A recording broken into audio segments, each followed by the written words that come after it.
Hi, guys. Welcome to another episode of the Get Your Popcorn podcast. Happy Valentine's Day. I know that I was supposed to be doing True Romance for this bonus episode, but to be honest, I was supposed to record back to back before I left for my trip to Tofino, which is where I am now. That's why the background looks different. But I just didn't get my life together. My kid needed me, and then I couldn't watch the movie the next day, and then I had to pack, and so now we're here, and then I have an inability to deviate from cartoons if I'm left to my own devices, and I was. So I watched Who Framed Roger Rabbit, and that's the movie I'm doing today. But to be honest, Roger Rabbit and Jessica have quite the pure love. She loves him for who he is on the inside. I'm not sure if that's reciprocal. I think he might like her from some outside reasons. But yeah, so that's the movie that we're doing today. One of my favorite Disney movies of all time. If you haven't seen it, it's a hybrid movie that's both shot in the real world and then has a significant amount of animation in it. So it's a bit of a hybrid. There's a couple of main human characters, but most of the cast is cartoons. And it's sort of set with this film noir as like the backdrop to the story, which if you're into those movies, there's a couple of jokes that are catered completely to that audience. I love this movie because it's got just the right amount of nostalgia with all your favorite cartoon characters without like leaning on it quite so heavily with things that we see like Space Jam 2 and things like that. We're not leaning on nostalgia. It's just kind of a fun element and everything adds to the story. It's really wonderfully done. And I think part of what makes this film so great is the commitment of the real life actors, like Bob Hoskins, to interacting with the cartoons as though they are other like real life people actors.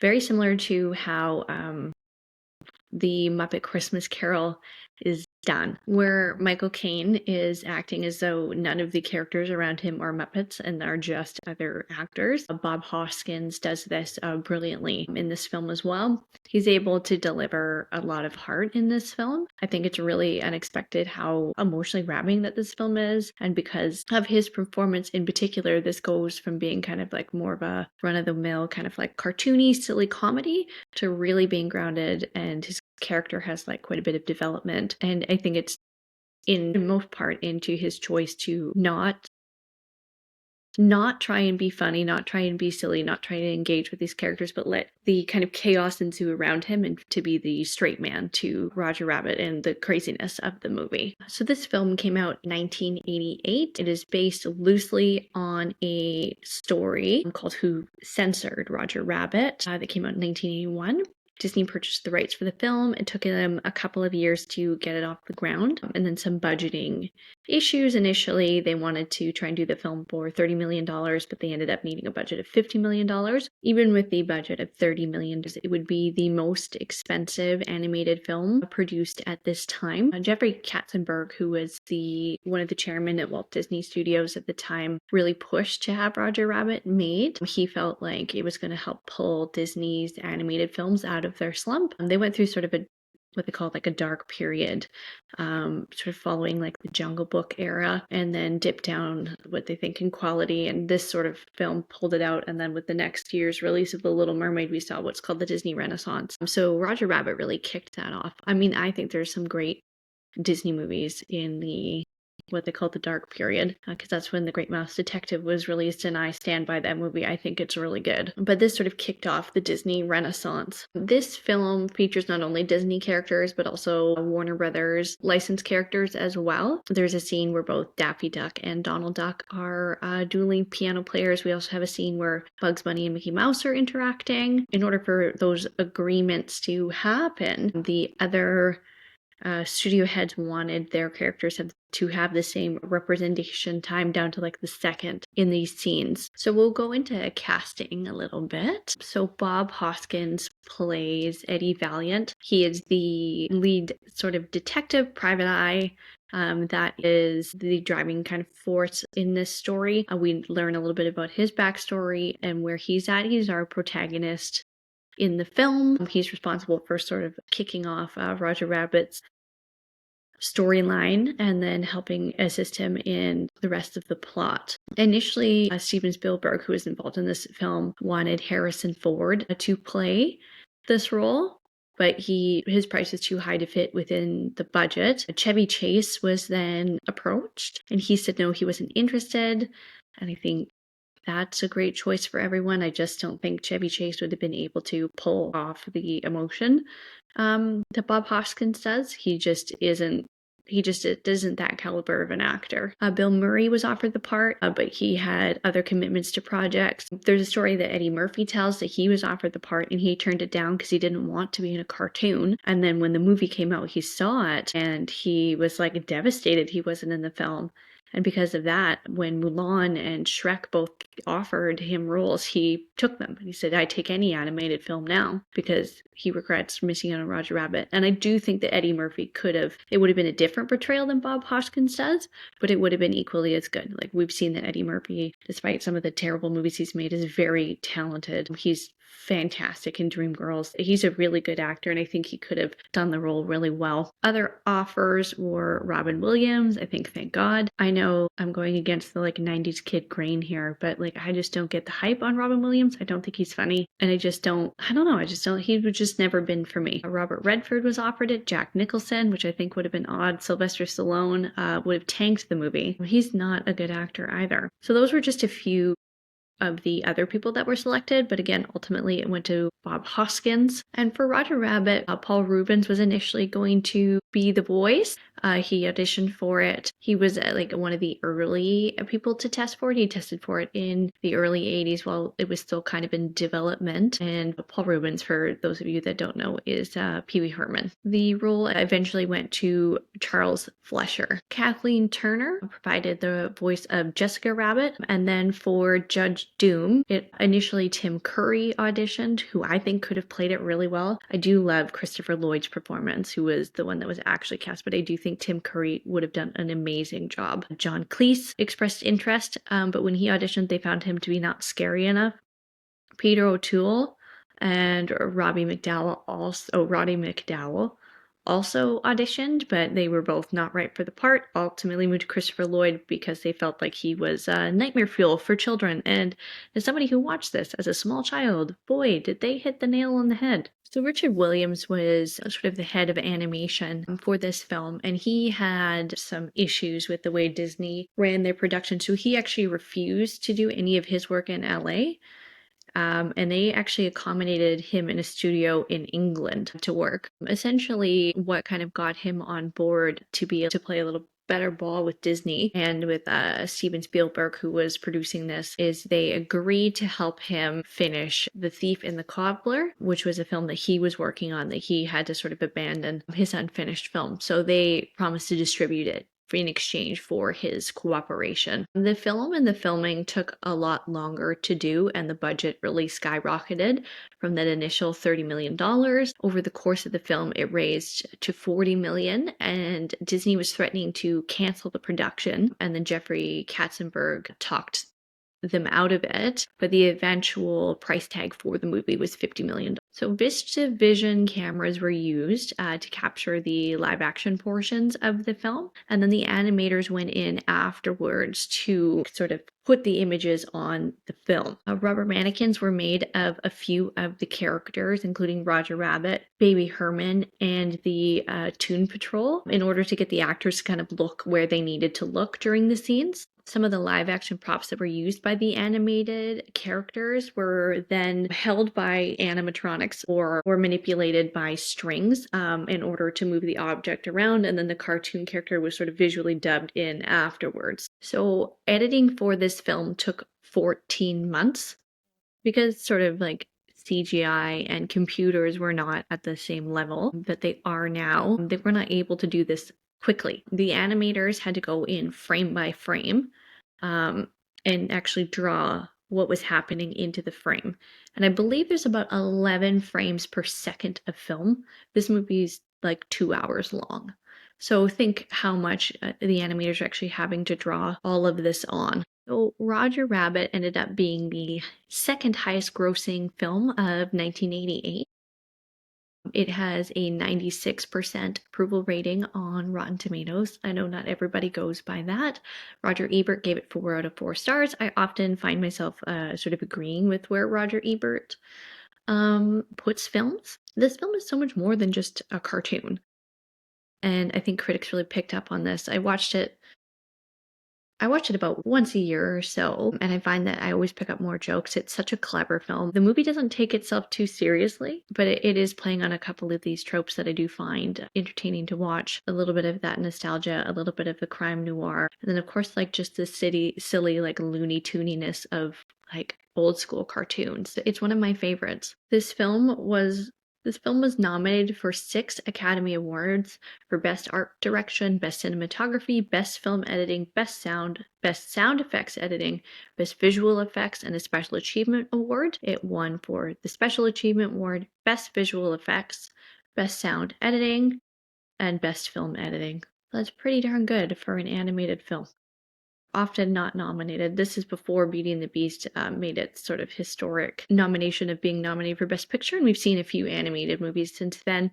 But I think arguably if you go back and you look at the films of 1988, like this is right up there with the best. There was talks for a long time about doing a sequel to this film, but they never quite got the script together the way they wanted it. Bob Hoskins eventually died, and they just couldn't get it together. Robert Zemeckis did an interview a couple of years ago and basically said that he's happy the movie was made in 1988 because it just isn't something you could do in a kid's cartoon anymore. And I agree. It just isn't. I mean, I think it was more of a kid's movie, certainly for when I was a kid, that like I didn't, my parents had no problem with me watching. But now with my daughter, I'm like, oh, there's a lot of like smoking and drinking in this kid's movie. This is a movie made for adults to enjoy, more so than kids. Okay, so let's get into the plot. So in 1947, this is sort of an alternate reality Los Angeles where cartoon actors are on sets and treated and interact with live action actors. They are just part of this universe. The cartoons are obviously kind of not taken as seriously as the real people in this universe. People kind of look down on them for the way they are, and the people in the real world kind of look down on sort of live action, or I don't know what to call. We'll call them real people, like the actual people in the movie, for interacting with the tunes. So it opens with a character, Eddie Valiant, and he is a private detective. And him and his brother used to work together alongside the tunes, and he helped them a lot of the times. But his brother has since died. They don't explain why at this point in the film. And Eddie has sort of lost his sort of sense of purpose. He doesn't know really who he is or who the business is without his brother. And he's become quite a vicious alcoholic. You see him drinking straight out of a flask a lot of the time. Anytime he's interacting with the other characters, he's always like having a drink. It's very clearly that the death of his brother has shaken who he is as a person to his core. And this is where I think the brilliance of Roger Rabbit is. Like, the story is Bob Hoskins and his portrayal of this. If you take the cartoons out of the film, this is actually a very sad story about a man who was so close with his brother, built this life, built this business with him, was very close, and then his brother dies, and he's lost himself, and he's fallen into this pit of alcoholism, and he doesn't know how to pull himself out. And that's why this movie is so much more than just kind of a silly cartoon movie. Although I do think that most cartoons are way better than people give them credit for. A little bit later in the film, he goes to the bar and he meets Dolores, who works at the bar, and this is his girlfriend. And Eddie's sort of getting teased because he's drinking in the afternoon. And this is sort of where we learn about what happened to his brother. Dolores explains it that he was working for some cartoons and they were in Toontown, and a toon murdered his brother. And that's why Eddie has become an alcoholic, and he has this sort of resentment towards the cartoons and doesn't want to be associated with them anymore. So he is then called out by a head of studio called R.K. Maroon. He's head of Maroon Cartoon Studios.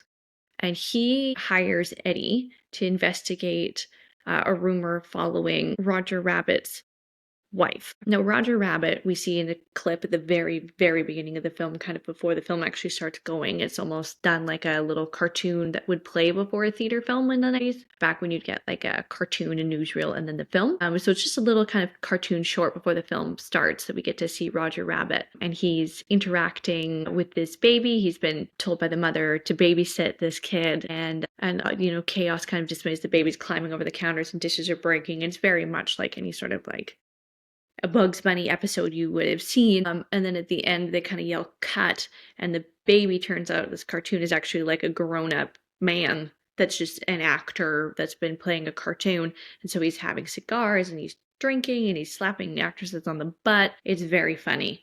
So that's our introduction kind of before the live action kicks in. I forgot to mention that off the top, but that's how the film sort of starts. So then after the scenes with Eddie, we cut then to R.K. Maroon, and he's saying, this rabbit that we've seen in these stiller scenes, there's rumors that his wife is cheating on him. I need you to kind of get to the bottom of this. They believe that Roger Rabbit has been not delivering the performances that he thinks that the studio head thinks he should be delivering because of this rumor. His wife is cheating on him. So he wants to present Roger with evidence that she is cheating so that Roger can leave Jessica and move on with his career, and then hopefully his performance gets better. So Eddie is tasked with this.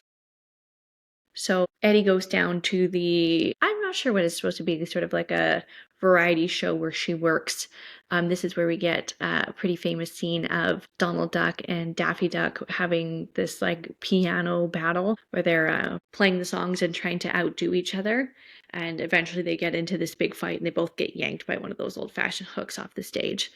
It's very funny. Eddie also interacts with Betty Boop at this time, and Betty Boop is in black and white. And she's talking to Eddie about how hard it is for her to get work now that cartoons went to color. There's just lots of these like little moments and this all sprinkled all throughout the film that are really fun. And then she goes like, I still got it, Eddie, though. Boop, boop, be doo. Like her famous line that she does. And then Bob Hoskins delivers his line as Eddie saying, yeah, you still got it. But it's very warm. And it is like he is interacting with a real person. And this is what grounds the movie. He's great in this. It could have come off very insincere, and I just think the film wouldn't be what it is without him. So we then see Jessica come out, and Eddie is stunned as Jessica, I'm sure everybody listening to this knows what she looks like. She's got waist-length red hair and this like amazing, unbelievable, cartoonishly perfect body. And she sings her song, and all the men in the audience, including Eddie, are stunned. Eddie's particularly stunned because he knows what Roger looks like. He's this silly rabbit, and here's Jessica, who's like the most beautiful woman you could ever picture.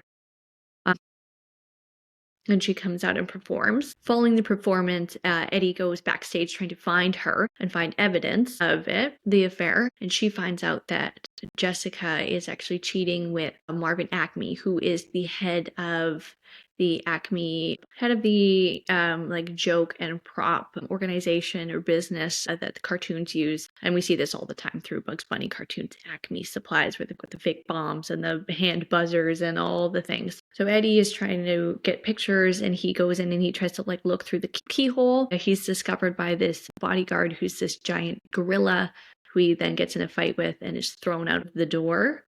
He then lands sort of by Jessica's window, and he can hear Jessica having the affair with Marvin, but they sort of use code word that she's playing patty cake with him, and he takes the pictures.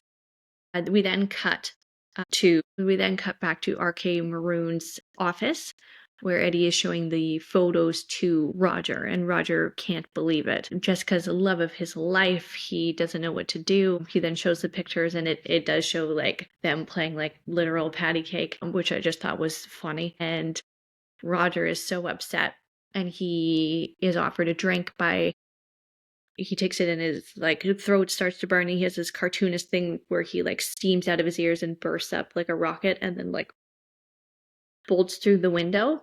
And of course there's like a cartoon cutout that's then there when he's left the window. So Roger does not take it well. The next morning, Marvin Acme is found dead. And they believe that Roger committed the murder after he saw the photos in sort of a jealous rage. While they're looking at the crime scene, Eddie meets a man called Judge Doom, and he is the human judge of Toontown. And it's very clear right away this man hates Toons and he's super evil. There actually are no redeeming qualities to this antagonist in the film. He's just awful. He has these 5 weasel kind of henchmen that roll up and they're looking for Roger. They are cartoons, but they work directly for Judge Doom.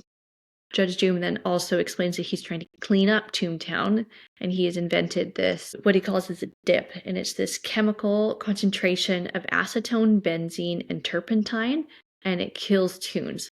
Because just like in like cartoons that we watch, like cartoons can be in like ridiculous settings. They can fall off giant buildings. They can get hit with bricks. They can get blown up with dynamite and nothing hurts them. And supposedly you weren't supposed to be able to kill cartoons, but the dip will permanently kill a cartoon. So he's ruling Toontown by absolute gripping fear. And you see a scene where he kind of just picks up a cartoon in order to prove his point and kills this sort of innocent shoe, which is way darker than you expect it to be. And you're like it's like almost like it's really upsetting to watch that this shoe is getting executed. And I know that that sounds fucking stupid, but when you watch the movie, you're like, oh my god. So when Eddie gets back from the crime scene, there's a baby carriage outside his office, and you can see a little baby hand sticking out with a cigar, and a woman, like an adult, like a real life woman, is lighting it. And he rushes over and says, "Hey, what are you doing?" And he realizes it's baby Herman, who is a coworker of Roger Rabbit. And this baby is like the most inappropriate baby.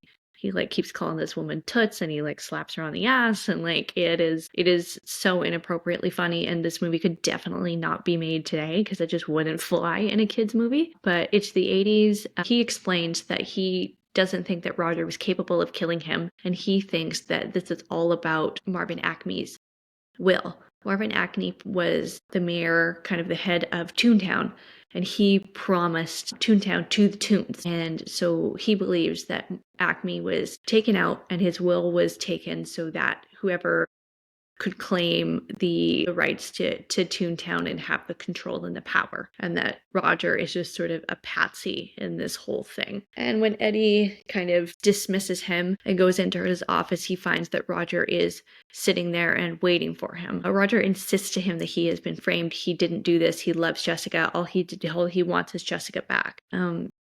Eddie eventually is sort of reluctantly convinced to hide Roger and to help him find the will so that his name can be cleared. They then go and they have to go out in hiding because the weasels are kind of onto them. And they go and they hide in a bar. This is Dolores's bar that we saw earlier, Eddie's girlfriend. And it used to be a speakeasy. So they go and hide in like that section, the Prohibition era, like secret compartment of the bar.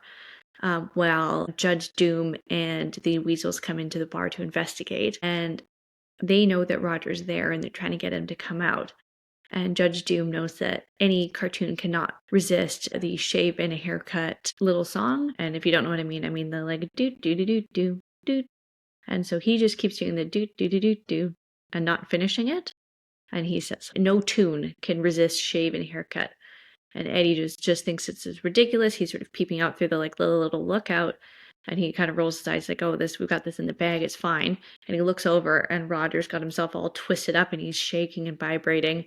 And he eventually, kind of bursts out of the room and reveals himself. Judge Doom then captures him, picks him up by his neck, and is threatening to dip him, opens up the dip, and is starting to lower Roger into his very certain death. And Eddie suddenly realizes that if he offers Roger a drink, that Roger will do that sort of explosion rocket ship thing again and can escape. And of course, he does. And he sort of tricks him into doing it. Roger doesn't want to drink. He says, no, thank you. No, I don't. No, I don't. And then he says, no, yes, you do. Yes, you do. And he realizes that if he just flips, that Roger will also flip. So then he starts saying, no, you don't. No, you don't. And Roger's like, well, yes, I do. No one can tell me what to do. Takes the drink. Rocket ship explodes. And then they escape. This is where they find Roger's cartoon car, which is this like aggressively Brooklyn, New York cab. There's this chase scene all through the city. The weasels are after him. Dolores does some research on her own and uncovers that Cloverleaf Industries has purchased the railway and is wanting to purchase Toontown because they want to put a highway or freeway through it. And that at midnight that night, if the will is not found, then they are going to be able to purchase it.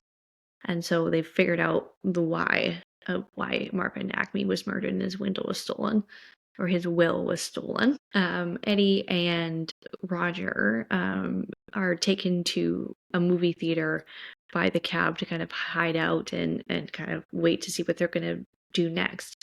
And this is where Eddie explains why he is so upset, why he's been drinking, and why he doesn't want to work with cartoons and he has a resentment. And he explains that his brother was murdered by a Toon, that they were chasing after a bank robber.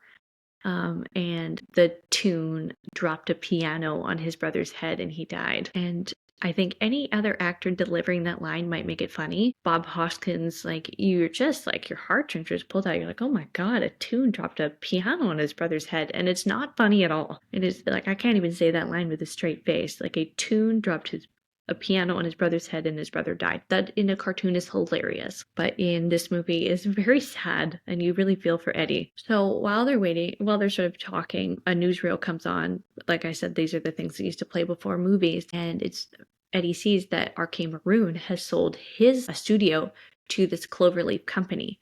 So then he decides, okay, there must be a connection here, and he goes back to the studio to talk to Arcane Maroon. He tells Roger to wait in the car, and this is where Jessica finds him. She hits him on the head with a frying pan and takes him away while Eddie is inside. During this time, RK Maroon and Eddie are talking, and Eddie puts RK Maroon's tie through this, like, I think it's like a projector ruler, I don't know, but he keeps tightening his tie. He's trying to get him to confess that he was involved in the murder of Marvin Acme, and he says he wasn't. He said he only intended on blackmailing Marvin Acme with those photos in order to get him to sell so that they could make money, but he didn't kill him. A gun is then pointed from outside the window into the room, and it goes off and it's aiming at Eddie, but he sort of sees it last minute and dodges it, and then it kills RK Maroon, and Eddie runs over to the window where the gun was fired through and looks out and he sees Jessica running away. He then assumes that Jessica was the murderer, and he then tries to chase after her. And she takes off in her vehicle and she heads into Toontown. And Eddie hasn't been into Toontown since his brother died. And there's this moment where he's waiting to go in, and he's sort of like trying to decide, and he doesn't really know, and you can see that he's processing the grief of his brother's death as he's doing this. And then eventually he pulls out his cartoon gun, which he has saved with his little bullets that are, some of them are borderline offensive, or not even borderline, like super. The indigenous one is fairly harmful in its stereotyping. The other bullets are just like standard Western, Southern Texas style dudes, but the one that's meant to represent an indigenous person is exactly as horrible as you think it would be in a movie from 1988. Anyway, so he goes into Toontown to chase after Jessica. He spots her, and he spots her and finds her and confronts her. And she explains that she was only doing this to sort of protect Roger, to save him, to try and help clear his name, and that she had nothing to do with it, and that she knows it was Judge Doom that did it. And during this time, as they're having this confrontation, the same gun that you saw point through the window also tries to shoot them, and Jessica is able to kind of get the gun away because she fires back and he runs away. But now we know that it is actually Judge Doom that is the assailant here. Judge Doom and his patrol capture both Jessica and Eddie and bring them to the Acme factory. At this point, like every good 80s villain, he is explaining the entire reason as to why he's doing this and for what purpose, and how he got into this whole business. And it's revealed that he is the sole shareholder of Cloverleaf, and he plans to erase Toontown and have a dip spraying machine, just destroy all of it and then put in a freeway. And then that he is going to destroy the railway systems so that the people are forced to use the freeway and can't use the cheaper, more efficient versions of transportation, which I do think is a kind of a nod to the freeway and highway systems in Los Angeles that are absolute nightmares. Roger bursts in and he tries to save Jessica. It is a completely failed attempt, and then him and Jessica are tied together on this big hook and are hoisted over the dip and are being slowly lowered in. And this is where, Jessica and Roger kind of share this last sweet moment of declaring their love. And it's very clear that Jessica only has eyes for Roger and vice versa. Eddie then kind of does the only thing he can think of, which is do sort of like an old school slapstick style act to try and get the weasels, which are spraying the dip at Roger and controlling the remotes to like lower them into the dip to try and get them to laugh. And it works. He's doing a lot of slapstick routines and it causes the weasels to fall over in laughter. And they begin to fall into the dip as well. And as all these equipment is sort of rolling around, and the machine that's going to be spraying the dip to destroy everything runs over Judge Doom, and he is completely flattened and steamrolled, but he survives and kind of pops up. And it's then revealed that he's actually a Toon in disguise, and he is the Toon that has killed Eddie's brother. They sort of get into a wrestling match, sort of fist fight, and Eddie is sort of worried that he's going to lose. You can see him really struggling because, of course, this guy is a cartoon, so he's got quite an advantage over Eddie, who can get really seriously hurt really quick. Eddie is then able to empty the dip onto Judge Doom, and he melts and disintegrates and dies. The machine then kind of rolls through the wall and in front of rolled through the wall and out in front of the train tracks, and just by happenstance the train comes by right at that time and destroys the machine that was going to destroy Toontown. It's then discovered that Acme's will has been with Roger the whole time, and that was written in visible ink, as Marvin Acme was a bit of a loved pranks and jokes, as evidenced by his business, and that the Toontown has been left to all of the Toons. And the movie ends happy, where Eddie and Dolores walk alongside Roger and Jessica in Toontown. Yeah, so that is Who Framed Roger Rabbit, and happy Valentine's Day, everybody. I hope you enjoyed this little bonus episode. And then next week, we'll be starting our Gone with the Wind series. A bonus episode on the documentary is going to be dropping on Tuesday, and then part 1 on February 1st, and then the following week for part 2. So stay tuned.